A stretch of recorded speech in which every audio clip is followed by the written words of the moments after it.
So now that that's done, what I'm going to do is I'm going to come up here and I'm going to add these reds to the eyelid. So I'm going to come over here, I'm going to choose this color, which is the one that we created originally, this dark, and I'm going to color that in. Let's make the brush a little bit bigger. Let's raise our opacity. I always forget to do that. Okay, so let's color that in. And let's do around the eye a little bit, since it's in shadow. You can see we're starting to cover up that sketch underneath, which is good. We want that. We want this to become more opaque the more layers we add. Okay? Now I'm going to come up and add this more intense. I think it's almost a pink. And we'll put that in there. And it looks a little darker, and that's fine. Okay? And I think I'll make this brow a little bit larger, just so it doesn't look like it's cutting in too much. We'll pull that down there. We'll add the pink over here.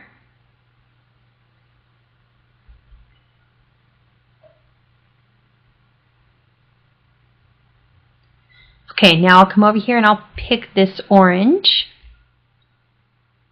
And we'll add all of these same colors. Maybe even, you know what, I think I'm going to make it a little bit darker. So I added a little more value to it, just because it's on that shadow side. There we go. We'll add that in there.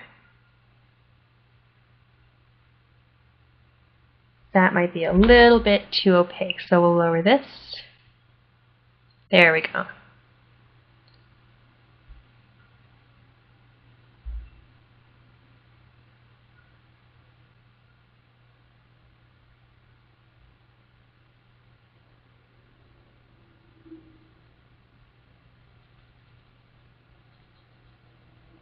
And then I think what we'll do is we'll round out this cheek a little more, along with the brow. So I'm going to go up and I'm going to choose one of the ochres again.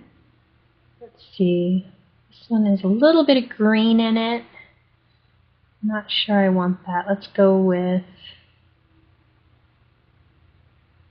Let's try this one over here and see how that works. Actually, I think that's a little too yellow. So I'm going to lower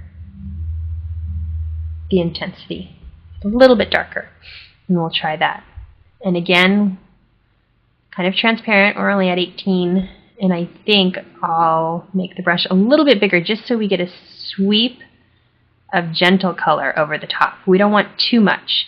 So if we make the brush a little bigger, it'll be more of a transition over what's already there. We're just doing this with just the standard circular brushes in Photoshop. Right. I mean, it's nothing special. We're not using calligraphy or any type of special shaped brush. No. We're just doing this with the regular rounded brush, and you can, it's just a soft, circular soft brush. That's all it is. Exactly. It's amazing. And of course, if you wanted to do this with a little more texture, you could use one of the textured brushes, which would work great. But now, because I added this yellow, which is a little intense, but that's fine, we're going to add a little of it elsewhere, just so that we get that consistency. Balance, and yeah. Okay. I'm going to go over here to my image on the other screen and make sure I'm viewing everything that I need to add this yellow to. Okay, let's zoom out a little and see what we have. Okay, so now what we're going to do, now that we have that yellow base over our layers of color, we're going to go in with the final colors on this eyelid. Let's do that first.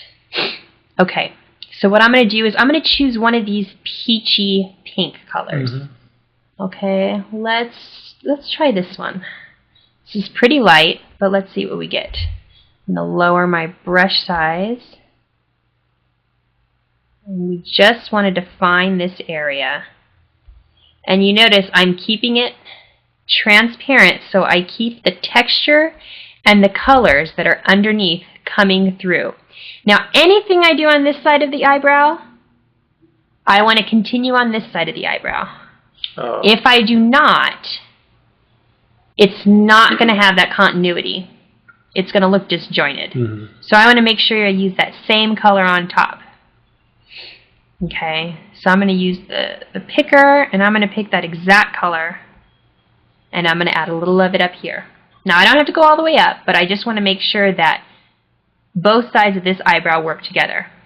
Now, you can see right now there's a little lump here on this brow. I'm going to start adjusting that when I do the hair, so we don't have to worry about that just yet. But if it bothers you, we can erase it. And we'll lower the brush, because actually it's kind of bothering me. So we can just come through and soften that a little bit. And then that's a little better. Now, of course, we still have our sketch underneath, but that's better already. Mm-hmm. Okay, so now we'll continue with these peach colors.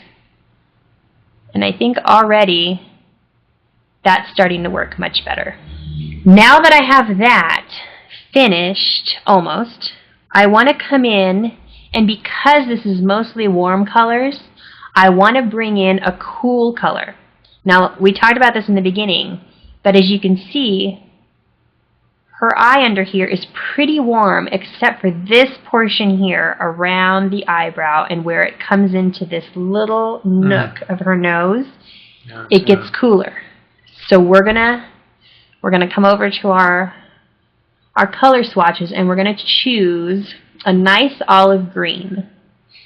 And I think this one is a close value to what we already were using. So very lightly, I'm going to lower this a little, just in case it's too dark.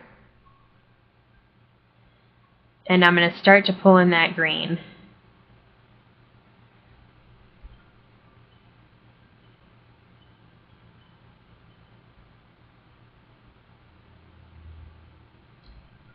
Now I can add a little over here because it's turning the corner. And then also a little down here.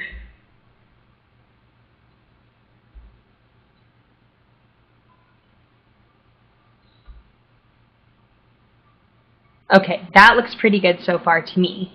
What I'm going to do is I'm going to take this green down the edge of the nose, because what the green is going to do, when I start painting in this portion of the nose here, I need these warm colors to come up the side of the nose, over, and then down behind the edge of the nose. I need it to come over to the plane where the eye is resting. So if I add the green, the cool color, to the very edge, and it's not too light, it's to be a medium value, then the nose will turn that corner. Interesting. Yeah. Okay, if I use a very light color along this edge, it's going to lose the effect. It's going to flatten everything out. So I want to choose that mid-green and use that there on the nose.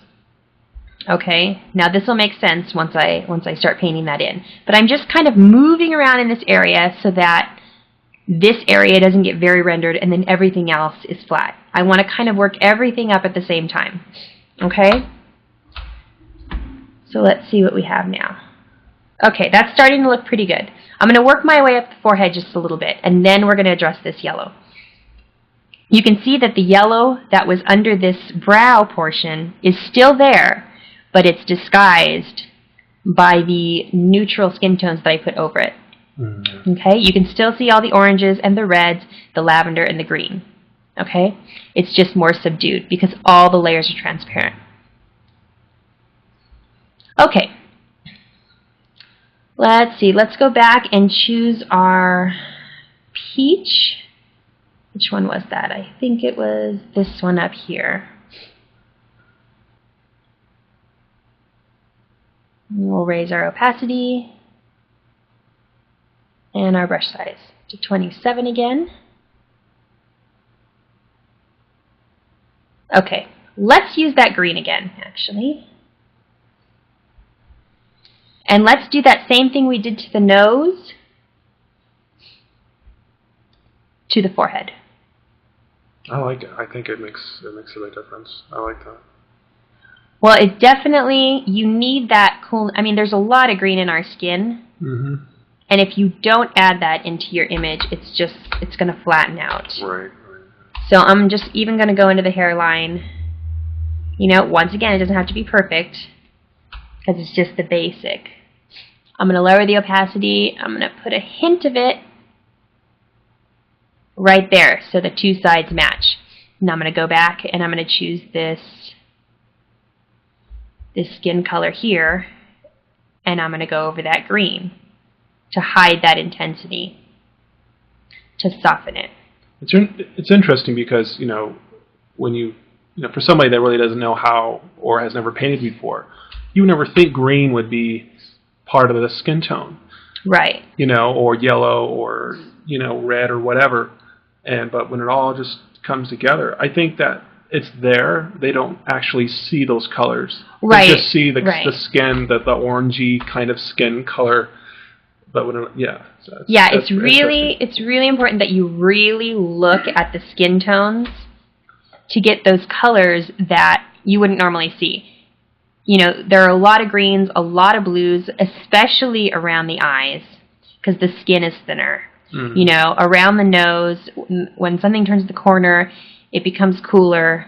There are a lot more colors in there than just what you would find in a portrait set. They give you a lot of peaches and creams and ochres, but you need these cool colors and these, you need something to create the depth. If it's all warm, you're not going to have that same effect. So if your image is losing depth, there's a good chance it's because of the colors. You're not adding enough colors. Right, exactly. And most of the time, if I'm having trouble with something, a face or some element of a figure, it's usually because I'm not adding enough of the cool colors. Right. And as soon as I put that color down, I'm like, oh, okay, well, that's what it was. Yeah, that just makes sense. Yeah. And now you're just working your way into the hair. This is the shadow of the hair. This is the shadow, right. Now, another thing to remember is you can never put the highest highlight at the edge of an image. We were talking earlier about the nose. You don't want that highest highlight at the edge of the nose because it flattens it out. It's the same thing over here on the edge. If you want this forehead and brow to turn the corner, you need to have a darker color than what's next to it. You want your highlight just before that dark, just before it turns the corner. So along the edge, it should always be darker than what's inside of that shape. Does that make sense? Mm-hmm. Okay. And you would do this all on the same layer, basically. You can always go back and fix things and... right. If you feel more comfortable, again, if you feel more comfortable doing this on several different layers because you don't want to mess up the layers that you've already done, that's fine. Let's see, I'm choosing kind of a mid-warm color. I don't want it too dark, but I don't want it too light. Okay, that's pretty good. That's decent. Okay. Now I'll choose my skin tone to go over that. And we don't want something too light. Let's try this. That's pretty good. Okay, we'll lower that opacity so that we get that transparency coming through.